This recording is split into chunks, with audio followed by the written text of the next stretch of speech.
कहानी उन आम घरों की है जहाँ खाने वाले तो कई, लेकिन कमाने वाला एक मर्द ही होता है। बावजूद इसके उससे उम्मीदें कम नहीं होती। देखिए जी, सामने वाले वर्मा जी कैसी अच्छी तरह से सफाई करते हैं छुट्टी वाले दिन अपने घर की, और एक आप हैं। अरे यार, उनके पास कार है, ऑफिस पास में है और हफ्ते में 2 दिन की छुट्टी होती है, तो फर्क तो पड़ता है ना। मेरी तो शादी ही गलत हो गई। अरे कोई मस्त लड़का मिलता, कमाता भी, घुमाता भी, घर के कामों में भी मदद करता, लेकिन नहीं जी, हमारे वाले को तो कमाने से फुर्सत ही नहीं, और कमाई भी ऐसी कि कोई जरूरत पूरी ही नहीं हो रही है। सुनील बेचारा शीना को देखकर सोचता है कि शीना सही कह रही है। देखने में सुंदर है, घर का सारा काम कर लेती है, उसे तो कोई भी अच्छा लड़का मिल सकता था। क्या सोच रहे हैं? भागने का इरादा तो नहीं है? अरे नहीं मेरी प्यारी बीबी, मैं तो नहीं, पर डर है कि तुम नहीं कहीं भाग जाओ मुझे छोड़कर। शीला सुनील के मुंह से प्यार भरी बात सुनकर मुस्कुराती है। आप भी ना। सुनील एक दिन ऑफिस से घर आता है कि तभी शीना कहती है, सुनिए जी, वो मेरी सहेली आई थी, सारा दिन वो लोग यहीं थे, अब जा रही थी तो मैंने कहा नहीं, मेरे पति छोड़ आएंगे ना तुम्हें, तो रोक लिया मैंने। सुनील थोड़ी देर कुछ सोचता है, फिर कहता है, ठीक है, मैं कपड़े चेंज करके आता हूँ। अरे तेरे पति को तो लग रहा है कि अच्छा नहीं लगा। अरे नहीं, ऐसी कोई बात नहीं है, रुको मैं अभी उन्हें घर के कपड़े देकर आती हूँ। शीना अंदर जाती है जहाँ सुनील पलंग पर लेटा होता है। अरे क्या मजाक है, वो कह रही है कि आपने मुंह बना लिया।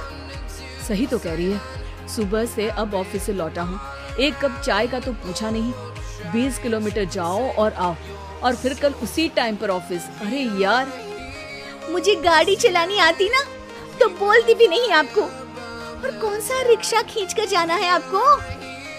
सुनील अब क्या बोलता। रात देर से आता है और सो जाता है। अगले दिन शरीर दर्द हो रहा है। अरे तो मत जाओ ना ऑफिस, चलते हैं ना मार्केट घूमने, फिर पिक्चर देखेंगे और रात में खाना खाकर घर वापस। सुनील जब सारे दिन की थकान वाला शेड्यूल सुनता है तो वो सीधे ऑफिस के लिए तैयार हो जाता है। अब आए दिन शीना की डिमांड बढ़ती चली जाती है और सुनील उसको पूरा भी करता, लेकिन एक दिन, ए जी मेरा भाई आ रहा है, उसे 2 लाख रुपए की जरूरत है। हाँ तो मैं क्या करूँ शीना, मेरे पास इतने रुपए नहीं है। हाँ पता है नहीं है, लेकिन किसी से लेकर तो दे सकते हो ना। अरे मैं किससे मांगू, मेरे तो जानने में भी कोई नहीं है जिसके पास इतनी बड़ी रकम हो। तभी वहाँ शीना का भाई शीनू आ जाता है। जीजा जी कैसे हैं आप? मैं ठीक हूँ शीनू, अचानक इतनी बड़ी रकम की जरूरत कैसे पड़ गई? अरे जीजा जी, वो बिजनेस शुरू किया ना, तो उसके लिए पैसे की जरूरत है, काफी हो चुका है, थोड़ा पैसा बचता है तो मैंने सोचा आपसे ले लूं। देखो मेरे ऑफिस में कुछ लोग हैं जिनकी सेविंग अच्छी है, मैं उन लोगों से बात करके देखता हूँ। सुनील ऑफिस से किसी से पैसे लेकर शीना को दे देता है। शीना वो पैसा भाई को दे देती है। 2 महीने बाद, अरे यार शीना, वो ऑफिस वाला आदमी अपने पैसे मांग रहा है, कैसे दूं? अपने भाई से बोलो ना पैसे दे दे। अरे हाँ दे देगा, कहाँ भागा जा रहा है, आप उनको बोल दो कि दे देंगे। थोड़े दिन बाद, शीना वो आदमी मुझसे आज भी पैसे मांग रहा था यार, मैं तंग आ गया हूँ, ऑफिस जाते ही सामने उसका चेहरा दिखता है, क्या बोलूँ, बार पैसे मांगता है। अच्छा मैं शीनू को फोन लगाती हूँ, बात करके देखती हूँ। शीना भाई को फोन करती है, लेकिन वो फोन उठाता ही नहीं। लगता है भाई कहीं ऐसी जगह है जहाँ नेटवर्क की समस्या होगी। सुनील अगले दिन दोपहर को ही घर आ जाता है। उसका चेहरा उतरा और परेशान सा होता है, वो रोने लगता है। अरे क्या हुआ जी, आप इतना परेशान क्यों हैं? सब ठीक तो है ना? अरे नहीं शीना, कुछ ठीक नहीं है, मैं ठीक नहीं हूँ।